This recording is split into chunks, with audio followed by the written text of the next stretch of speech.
All Hit Radio.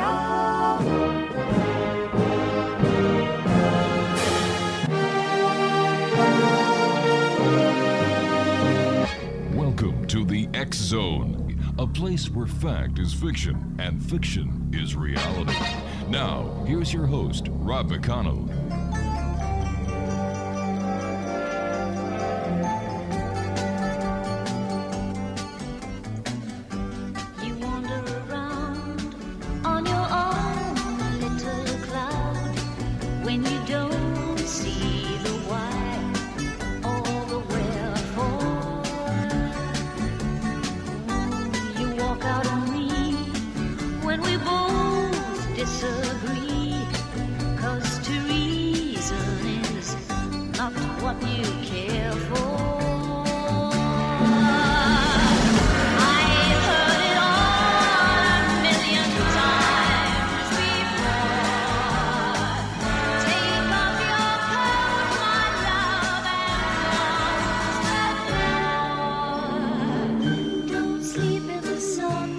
And welcome back to the X Zone, everyone. I am Rob McConnell. We're coming to you from our broadcast center and studios in Niagara, Ontario, Canada. If you would like to send me an email, same email for the past 30 years, xzone at xzoneradiotv.com, on all social media sites, Xzone Radio TV. And if you'd like to find out about the programming we have available for you 24/7, 365 on the X Zone Broadcast Network, visit www.xzbn.net. And for the X Zone TV channel on Simul TV, www.simultv.com. And in the search engine on the Simul TV main page, just type in X Zone and it will bring you right to our channel. Wow, the coronavirus. People are going crazy. Things are shutting down left, right, and center. Last night we had the travel ban put on Europe by President Trump. We had the cancellation of the NBA season, the NHL season. And, you've got all the leaders of the world out there working for their people. And what did our Prime Minister, of course I'm talking about Justin Trudeau, do today? Well, he put himself in isolation because he thinks his wife may have the coronavirus. Yeah. I called it the ostrich syndrome. Like, ostriches at least have the dignity to stick their head in the ground and leave their tush up in the air. But what does our Prime Minister do? Oh, he just runs and hides behind the skirt or under the skirt or within the skirt of his wife. Anyway, not very happy with you, Prime Minister Trudeau. My guest this hour, Exonation, is Michelle Payton, and she has eclectic professional background, and she focuses on clients, students, and communities finding their voices. Her Mind Over Matter Solutions training include Doctor of Clinical Hypnotherapy, Emotional Freedom Techniques, Neurolinguistic Programming, Acupressure Hypnosis, and Past Life Regression. Her academic work includes teaching college English and transfer success, a Master of Arts in English, a Bachelor of Arts degree in Communication Arts. Other studies include how personality patterns are influenced by astrology, numerology, and birth order. Her website, MichellePayton.com. And Michelle, welcome back to the X Zone. It's great to be back. How are things with the coronavirus affecting you, your family, and where you live? I'm a college instructor, so we're just going through the whole idea of isolation, social distancing, and potentially changing the way we teach via online. You're right. So for the rest of the school year, and this is throughout North Carolina. I'm in North Carolina now. We were in Ohio when we first started working together. Yeah.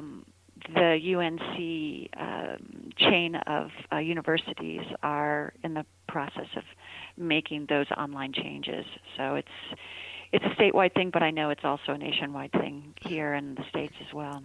Well, my producer just handed me a note from the newsroom. Apparently, the province of Ontario is suspending all school activities. No more school for the kids in the province of Ontario Plus, the City of Toronto is contemplating closing down all public transport.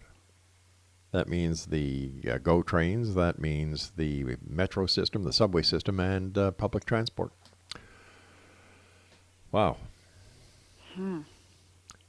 These are very strange and pressing times. They really are. It changes by the minute, as you just mentioned. It does, but I think that this can also be a very, not only challenging, but a very important way that we can adapt ourselves to new challenges and come out winners. I'm with you. Yeah. I'm with you. Yeah. Now, you're a hypnotherapist, amongst other great things. You created something called positive hypnosis. Now, you say that this process is entrenched in how the brain learns through reassociation. Now, can you explain that, please? I can. Maybe someone listening has had that well-meaning friend that says, maybe you should try what I did, exactly the way I did, and somehow it just doesn't quite turn out in the same way it turned out for a friend or an acquaintance. What we do is we learn through reassociation. So when we're learning through reassociation, that's the way the brain learns. That's the way it works. So the positive hypnosis concept uses the process of finding memories that someone can reuse. Because that is the way we learn. So we're swimming at the same current as the brain swims. All right. Now, does this apply to people of every age, or does this just apply to let's really? Every age. I've worked from 5-year-olds to 80-plus-year-olds. Really? Absolutely. Everyone has more. There are more and more experiences as we age, of course, but there are still memories that we can work from. Now, how can this best be applied in today's society? For what use? And how would this process actually help people who are, let's say, in their elder years? Because some elderly people suffer from dementia, they suffer from Alzheimer's, they suffer from other diseases that affect their brain and their speech. And, I'm sorry, Craig, I promised you I wouldn't mention Joe Biden tonight. I'm sorry. Yeah. Cheap shot, sorry. So how could this help people? Well, you make a very good point about can hypnosis work on someone who has problems with the brain working? Right. If there's a physical malady, for instance, someone wouldn't come to me and say, my arm is broken, can you work with mind over matter on that? I would say go see a medical doctor. Exactly. So there are certain things that we can do when we can help people find memories that they can reuse for a positive purpose. Well, so go ahead. I was just going to say, wouldn't that be something that hypnosis can do? Because as I understand it, the information is still there. We just have to find a way or forget it to get it back to the place where it can be used. Yes, and one of the objectives is, for instance, if someone, for instance, if someone has the goal to walk in balance, for instance, what we would be doing is we would go back and find those memories where someone, as far back as possible or recently, we would find memories, and they can just be 30-second clips or 10-second clips of when someone felt confident and could walk in balance. And we reuse those memories to rebuild confidence in self. To say, I did that, I can redo that because I have the brain memory to move in the way that I moved then. Now, are we going to, if we're in our, I'm almost 60 now. If I'm almost 60, am I going to be doing what I did when I was a young woman at 16 when I was playing sports? Probably not. but I can engage certain memories on how I moved and how I walked. I'm not looking to do a round off back handspring. I'm looking to put one foot in front of the other and look straight ahead and know how I did that and walk in balance. It's not for someone to tell me, Michelle, you have nothing wrong with you. We've done all the tests. We've done all the brain scans. There's nothing wrong with you. That's when someone would go to someone that works on this type of mind over matter plane to help them find. If there's not something that says you absolutely cannot walk because your bones are having issues, if we're past that and we're just rebuilding memories, that will help someone. And I have actually helped someone like that who rebuilt those pathways to remember how to walk in balance, for instance. Now that is fascinating. And you and I will be talking more about this when we come back from the other side of this break. And by the way, CNN has now confirmed that the wife of the Prime Minister of Canada does, in fact, have the coronavirus. So we'll be checking through that throughout the next hour through the newsroom. This is the X-Zone. I am Rob McConnell. We're coming to you from our broadcast center and studios in Niagara, Ontario, Canada. If you'd like to send an email, it's xzone@xzoneradiotv.com. And for more information about our very special guest this hour, Michelle Payton, her website is michellepayton.com. That's MICHELLEPAYTON.com. We'll be back on the other side of this break. Don't go away. You walk out on me when we both disagree, 'cause to reason is not what you care for. I've heard it all a million times before.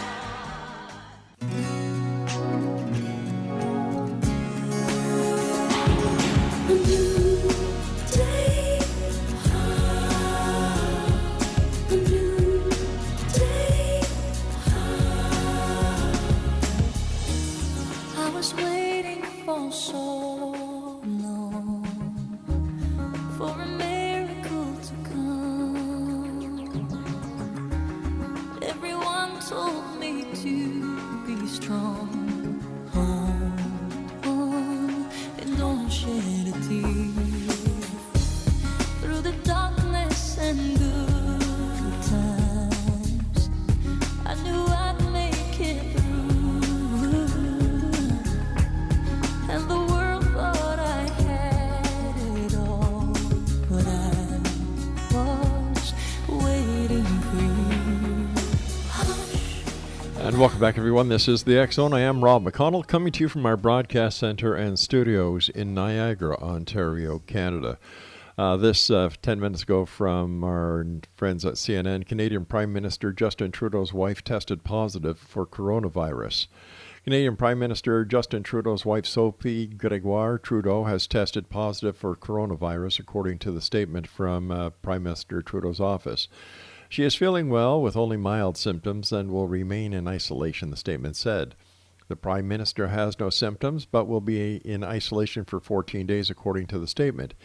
He is not being tested at this time because he is asymptomatic and will continue his duties as normal. All right, thank you very much for that, Craig. Our guest this hour is Michelle Payton, www.michellepayton.com. And she has 9 books under her belt so far. She does community collaborations, teaching, and has a private practice. And once again, her website is michellepayton.com. And Michelle, some people say that not everyone can be hypnotized. Is this true? Well, just think of it when someone is driving. Okay. Any of your listeners are driving, for instance, if they drive. And then they just, all of a sudden, they turn left instead of right, or turn into the grocery store instead of the post office. That's called hypno-driving. So when the brain starts to relax, then we are actually moving into a state of hypnosis. But a state of hypnosis is connected to brain waves. So the brain waves are moving quickly when we're thinking and we're reasoning through things, or maybe we're angry, or just maybe our minds are busy. But when we can move into at the next level of state, it's called alpha. Doesn't matter if you remember that term, but you become a bit more relaxed, then you can find memories to reuse that could be 3 seconds long, 5 seconds long, and they're not big ahas. And that's the big mistake sometimes people make. They feel like there needs to be this big aha to solve a problem, and that's really not the case, because remember, we're reassociating with memories to reinvent patterns that we've used before that are productive that we want to use today. Would it be safe to say that within the mind there is a massive filing cabinet, and all the information that you've ever accumulated through your life is in that filing cabinet? And through an expert like yourself in hypnosis, you can help the person who's being hypnotized open that filing cabinet to find the information that they need? Absolutely. Absolutely. And the one thing that I do some people want to spend time, one thing I can say is I don't spend time with my clients revisiting suffering. So what we do is someone might say, I don't want bad relationships in my life anymore. So then we change that into a core need, change the wording to say, I'm looking for good relationships in my life. And then what we do is we look for the memories when we've been able to have good relationships. Now, someone says, yeah, but that relationship went bad. That's where we crop out. We crop out, yeah, but it's like taking a photograph and cropping out the junky stuff. That's a technical term. I've never heard that before. We crop it out and we just use a few seconds, 10 seconds, 15 seconds, 30 seconds of when it worked. And because there are times when things work, there's sometimes that they don't. But we're just using those things to reinstate that brain memory and muscle memory, really, to reuse it today. Does that make sense? It does. It makes it sound as if you're an editor of memories. Absolutely. Or they are editing what works for them. I am the facilitator that helps them find things, and then when they move into yeah, but I say, stop, rewind back to the positive piece. No, that makes perfect sense. What has been your most challenging case that you have ever worked on? And at the end of it, when it's been successful, you have kind of said, you know what, I did it. That has been over the years, and that probably the past 3 to 5 years, I decided that I would only, I spend time with people for about 15 or 20 minutes on the phone to decide even if I am the correct person for them.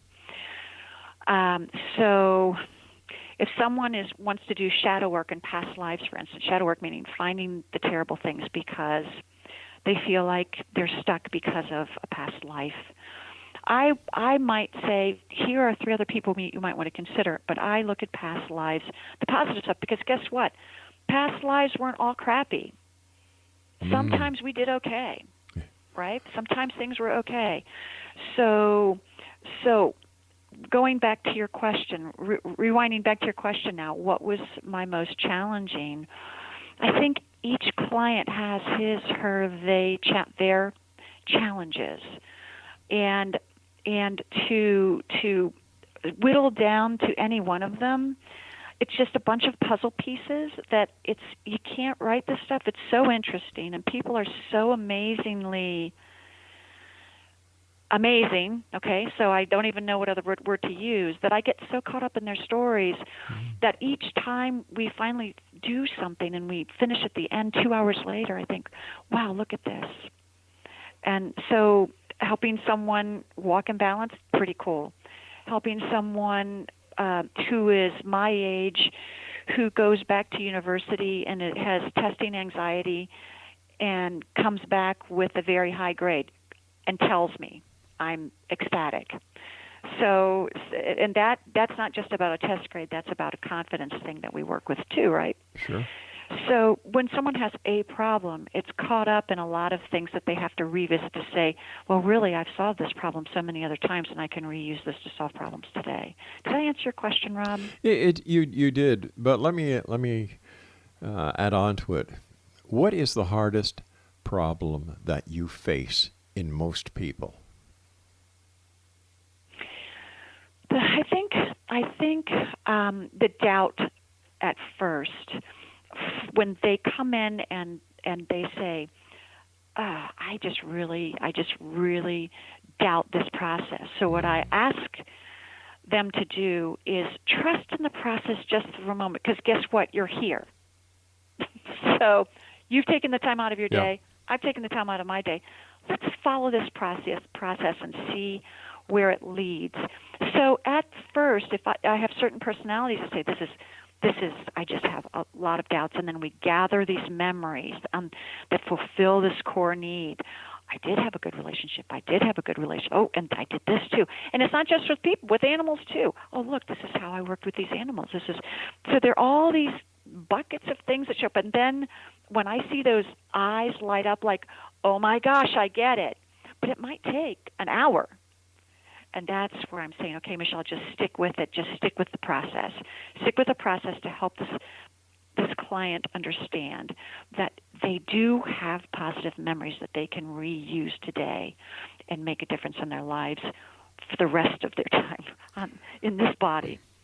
Now, you said that you could see in the patient's eyes. I thought when someone was hypnotized, they were in kind of a sleep state.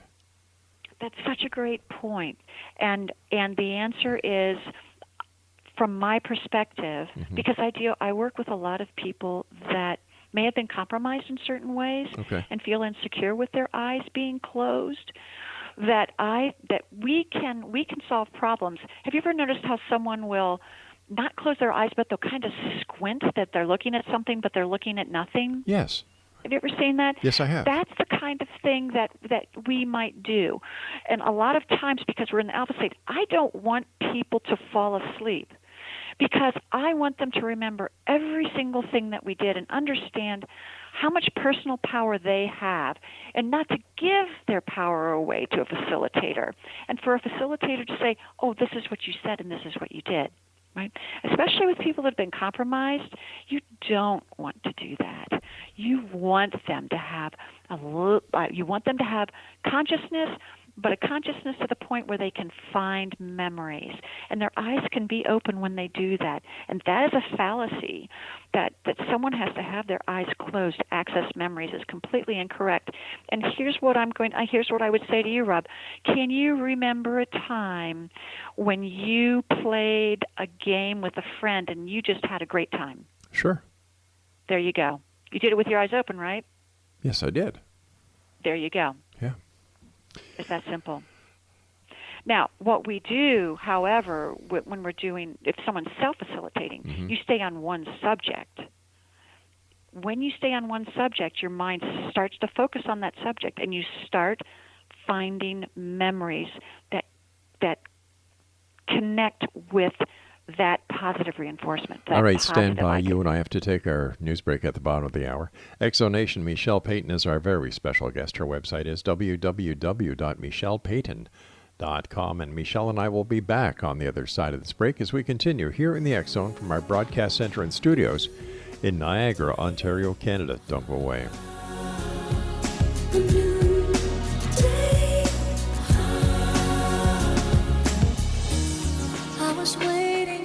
So long for a miracle to come. Everyone told me to be strong. Hold on and don't shed a tear. Through the darkness and good times, I knew I'd make it through.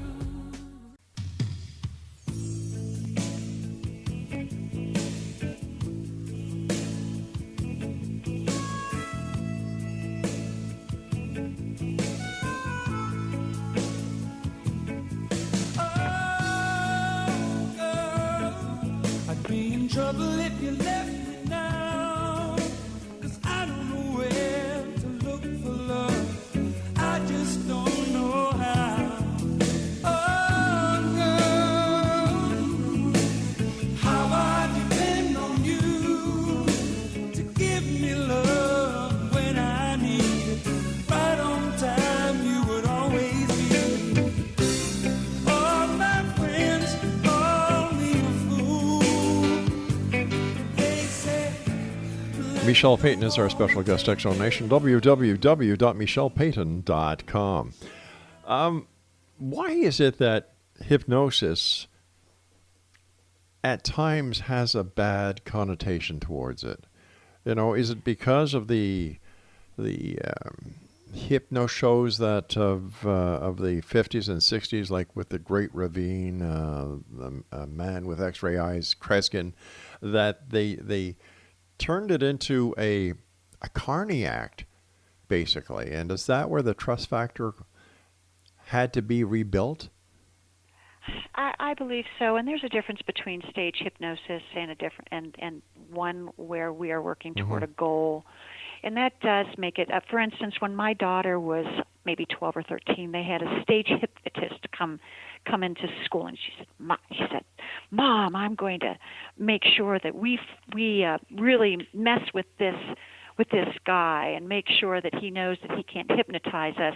And they all these kids left that day and said, what a ridiculous thing. It didn't work. It was dumb.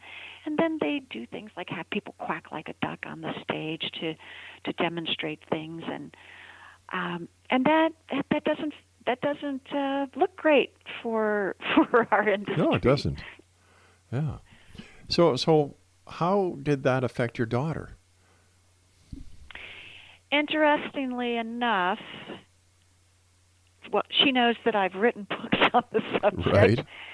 And she also knows that when we would focus, if she was having an issue or any of my working with family, anyone might say it's hard to work with family members. Your clients will listen, even your students will listen. Your family may not. But what I have been able to do from time to time when my teenagers and older adults want to listen to me because I'm their mother, why would they? have them reassociate with a memory. If they've lost something, for instance, when's the last time you saw it? When's the last time you felt those keys in your hand? When's the last time you used them? Oh, okay, I know where they are. That's literally what I'll do, and they don't even know what I'm doing. Trust Mom. Two of the most important words in the world. Trust Mom. I'm going to send this specific recording to them, what you just said. All right, to Michelle's little children. 2 words. And take this from a dad and a granddad. Trust Mom. And in case you're not sure who I'm talking about, trust your mom, Michelle Payton. How is that? Thank you, Rob. You're more than welcome, Michelle. Michelle Payton, who has children who need to know that they can trust Mom. How's that for positive reinforcement? It's perfect. It's perfect. All right, I just found a new career. Say goodbye to radio. There we go. How is it that you can actually get a person to do what they think they cannot do, but it is the person themselves that you're getting to do what they think they can't do? For example, quit smoking. Well, now that's a really interesting. There are a lot of people in my industry that work on the smoking idea, and there are a couple of ways to handle that. From a core needs standpoint, I've had parents call me and say, "Could you please have my son or daughter stop smoking?" And my answer is, your son or daughter need to call me, and I need to understand what is their motivation to stop smoking. So, for instance, I once had someone who was a chef, and the chef could taste food better if smoking was not a part of the equation. If it's a strong enough pull, then we find all of those times that the chef tasted food when the chef took a break from smoking. And if that's a high enough motivation, every time that person would want to smoke, that person would then remember, but I won't be able to taste this food better. I won't be able to taste this food better. I won't be able to taste this food better. So it depends on each individual. It's not just about saying, stop smoking, you will do something terrible will happen to you. Most of the time smokers are not thinking about that because actually smoking is an antidepressant. So when you take smoking away from people, they can become anxious and depressed. So how's that for terrible positive reinforcement, right? Yeah, it doesn't sound very smart to me. And I've got to be forget about that. Yeah. Just make sure you can taste the food. No, but you know what I'm saying. It's tasty food, or I want to breathe more deeply. When I'm not smoking, I can. When I'm walking, we have them remember them when they walked and would breathe much more easily after not smoking because they didn't smoke all the time. Yeah. They just smoked at a certain time. Make So, sense?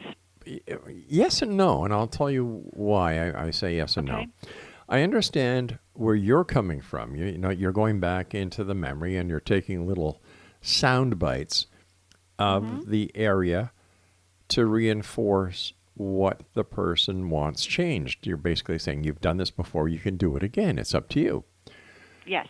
But when it comes to the person's own desire that, I really don't want to do it. You know, the ultimate responsibility, if I understand things right, is with the patient. Sure. All you're doing is you're pointing it out that they've done it in the past and they can do it again. The choice is ultimately theirs.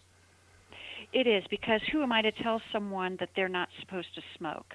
I mean, for all I know, or the universe knows, whatever your following is, whatever you look to, you may be that one person that should be smoking.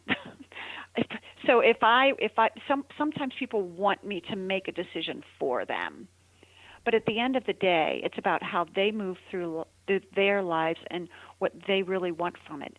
I'm a facilitator, right, not a decision maker on other people's lives. Unless it's one of your children, and then you are their mother who they must trust. Oh, that's such a deep... That'll be another show, I think. All right, so a person, you've had this person... Let me ask you, how do you get them into the state of mind where they're willing to work with you? Is this hypnotic state? Good question. So what we do first is we have them, we re-identify what the core need is from a positive perspective. Okay. Then what we do is, as a facilitator, I ask the client, and we can get on another subject. Let's think of something really elevating for you. What is something that you really want more for? I'm thinking you're a grandparent. Yep. And we could draw from those memories. If you're moving in a circle, you say, I'm not feeling happy, and I don't know why. We would find, okay, when have you felt happy? And then what we would do is we would probably be gathering a lot of memories about your grandchildren, for instance. And it could be grandchildren heavy. It could be guest heavy if you had a couple of guests that you particularly enjoyed. It could be other relationships that you have. But being happy, then what we do is we pull from those memories. You pull from those memories, but you have to remember them. And how do I help you do that? We anchor them with one or two words so that you remember them. So we'll find 6 to 12 memories, and we find 6 super, super strong ones. We anchor them with one or two, neurolinguistic programming, right? Anchoring. We anchor those, and then you have one or two words, and then you can say those 2 words, and that memory comes up immediately. Fascinating. Truly fascinating. It does take also, I mean, honestly, what I also do is I summarize after I work with the clients those 2 words and a little bit of soundbite, because I can't be in their heads, but I can play back those anchors so that they can reaccess them. You and I have to take our final break, so please stand by. Michelle, it's always great talking to you. Congratulations on all the wonderful things that you've done, your books, the people that you've helped, the people that you've been able to touch in very special ways. And thank you for being on the show again. It's always great talking to you. Thank you. So you don't go away. We'll be right back after this commercial break. And Exonation, if you'd like to find out more about Michelle, or maybe you'd like to contact her, visit her website at www.michелlepayton.com. And we'll be back on the other side of this commercial break as we wrap up this hour here in the X Zone with yours truly, Rob McConnell. After all, this is a place where people dare to believe and dare to be heard. It's a place where fact is fiction and fiction is reality. And we come to you Monday through Friday from 10 p.m. Eastern until 2 a.m. Eastern, right here on the X Zone Broadcast Network, Talkstar Radio Network, Mutual Broadcast Network, Simul Radio, and Simul TV.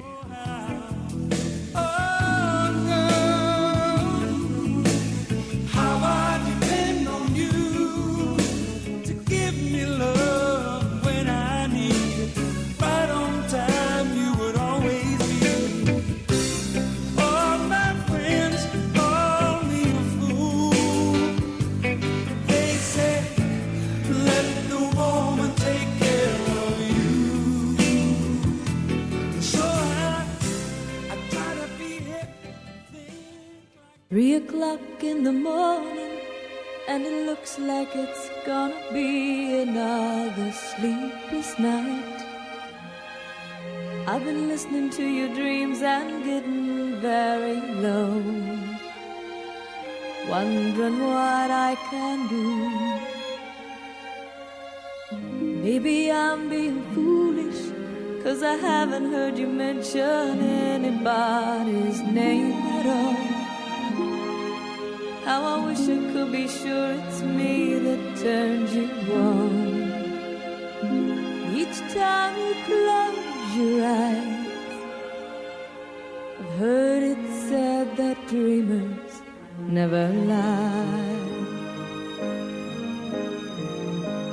You've been talking in your sleep, sleeping in your dreams with some sweet lover, holding on so tight. Michelle Payton is my special guest this hour, Exonation. Her website is www.michellepayton.com. First of all, Michelle, thank you so much for joining us. It's always great talking to you. And as Crystal Gale was talking, singing in the song over there, Talking in Your Sleep, appropriate, wasn't it? How do you know if the person that you're talking to, who you're working on, is being honest with you? Well, I have to trust that is what's happening.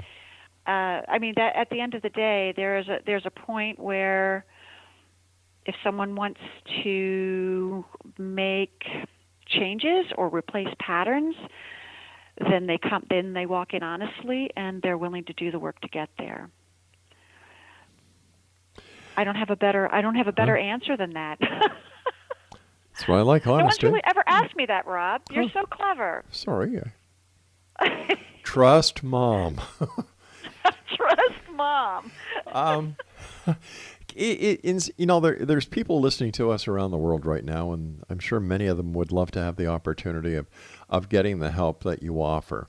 And I would imagine that you do long-distance consultations using the different various systems on the computers like Skype. Is there anything people can do at home or by themselves to try and enrich their lives using some of the techniques that you've developed? Yes, and it's very, very easy. So first, we talked about at the very beginning about the idea of core need. Yeah. The natural thing to do is to say what we don't want. So be okay with that, but look at that, what don't you want? And then I'd like you to turn it around and turn it into, what is that thing? What is that one subject that you're focusing on? Is it relationship? Is it finances? Is it physical? What is it? But stay on that one subject. When we start moving into that one subject, then we can start jotting down. If you're an audio learner, you can speak into your phone and brainstorm. If if you like to write, then you could do it that way. But we're looking at rehabits. So as soon as your mind starts to see, oh, here's something positive, then they don't deal with a block. Because if we say we don't want something, the amygdala blocks us from reasoning up at the front of the brain. We want to focus on that positive core need and then start to fish in the mind for just a few things.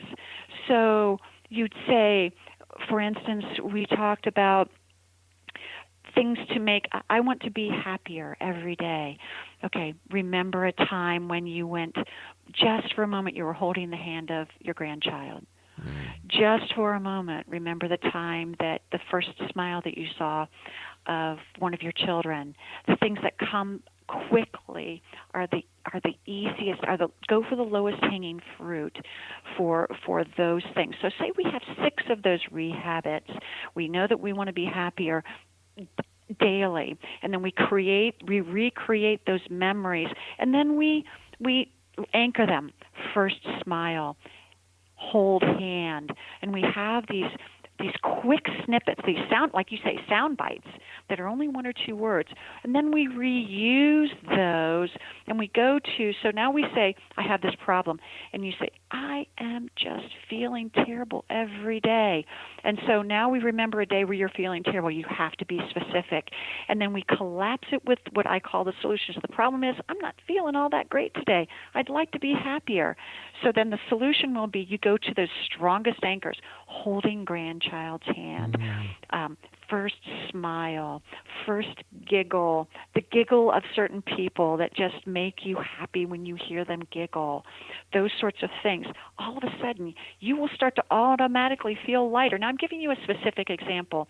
These examples run deeper, but you can do this at home very easily, literally in less than a half an hour, just basic, to start practicing it. When you first do this, don't go too deep. Go with things that are easier at first. It's irritating, maybe a little bit makes you mad, but start with those so that you get in the practice of using this, and then you can dive deeper into things that are really, really bothering you once you know how to do the process. Does that make sense? It certainly does. It certainly does. I read something in the information you sent us. You talk about cropping the yeah butt. New glasses, old age. What can I tell you? Trust, Mom. Oh, my goodness. Yes. How do you do that? Is that what we're talking about? Is using the sound bites? It is. It really it's really, I mean, you can definitely, Rob, you can see this. That sound bites are what you're doing. You're saying as soon as you move into yeah, but you crop it. You stop it. And you just rewind back to that place that says, I was holding the hand. Oh, my grandson fell. Oh, that was terrible. Yeah, but go back to when you were holding the hand. It doesn't mean that doesn't exist. It just means that that's not what we're reusing for this purpose. Does that make sense? It does. So what you're doing, if I understand right, is you're taking the negative, quickly going into a rewind, finding that little sound bite that is positive, that brings a smile onto your face, and carry on. Yes. Gotcha. It takes practice. So start small and then work into deeper issues later once you have this process down. But literally, I think your listeners could really just use this and literally do it when they're done listening to your program. We looked at your website, and you've got a lot of free training videos on a lot of what you've covered. Tell us more about your website and how our listeners can benefit by going to it. Well, I have a lot of free training on videos, particularly on how the brain works. You can just look under education. There's positive hypnosis and brain physiology. It's kind of what we talked about today, and that will give people a little bit more background. It really becomes like, oh, yeah, okay, I get that. And once we know how the brain works, things really shift for us. We realize just how much influence we have over ourselves when we understand that. So those are all no cost. Now, I have other things. I do online training that people can do as well if they want to go deeper, and that as well for a very modest fee. But there's a lot of free stuff on my site. We have about 2 minutes left. What would you like to share with the world tonight? What is your final thought? My final thought, you have more control over your life in this really weird, uncontrollable situations that we've been talking about on the show, even at the beginning, and about the crazy things that are going on right now. But you have control over your mind and how you view it. So and it doesn't mean that it doesn't exist. It just means that you can create calm in a time of chaos. I just had a thought. This would be a wonderful technique for parents to teach their children who are going to school, facing stress, the social atmosphere, and just growing up. This would be wonderful for parents to teach. Agreed. I do have a very short positive hypnosis book that's maybe 60, 70 pages, just taking step by step as well. If people like to use writing as well as audio, as well as the video that I have on my website. I didn't write a book on positive reinforcement like you have, but I wrote a 1-page little note that my kids got the message very fast. Daddy said so. Trust mommy. Dad. No. Trust mom, but daddy said so. Got it. That's where we're creating that line. Michelle, I want to thank you so much for joining us. Take care of yourself, and I look forward to the next time that you join us back here in the X Zone. Until then, take care, my friend. Stay well, and safe travels. Thanks, Rob. Good night, Michelle. At X Zone Nation, if you'd like to get more information about Michelle and all the wonderful offers she has on her website, or maybe you'd like to contact her for a one-on-one consultation, or maybe you'd like to buy one of her 9 books, visit her website at www.michellepayton.com, and that's www.michellepayton.com. I'll be back on the other side of this commercial break with the news at 6.5 minutes past the top of the hour as we continue here in the X Zone from our broadcast center and studios in Niagara, Ontario, Canada. Keep listening to the X Zone and our affiliates for the latest news pertaining to closings of the of events as well as venues as the coronavirus raises its ugly head throughout the United States, Canada, and around the world. Take care of each other out there, my friends. We'll be back after this break. Don't go away. Each time you close your eyes, I've heard it said that dreamers never lie. You've been talking in your sleep.